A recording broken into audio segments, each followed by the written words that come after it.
തഹജ്ജുദ് നിസ്കരിക്കാൻ ആഗ്രഹമുണ്ട്, പക്ഷെ നടക്കുന്നില്ല. ഇതല്ലേ പ്രശ്നം? ഒരു കാര്യം പറഞ്ഞുതരാം. തഹജ്ജുദിന് ബാങ്ക് പഠിച്ചോ നിർണയിച്ചിട്ടില്ല. അതിൻ്റെ അർത്ഥം അത് എല്ലാവർക്കും ഉള്ളതല്ല.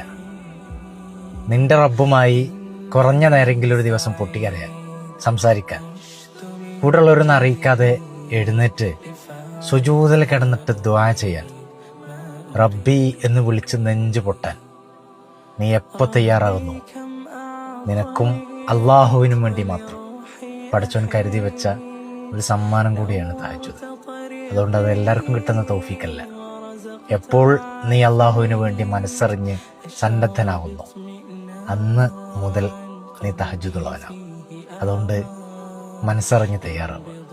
തഹജ്ജുദ് ഉണ്ടായാൽ ലൈഫ് അടിപൊളിയായിരിക്കും.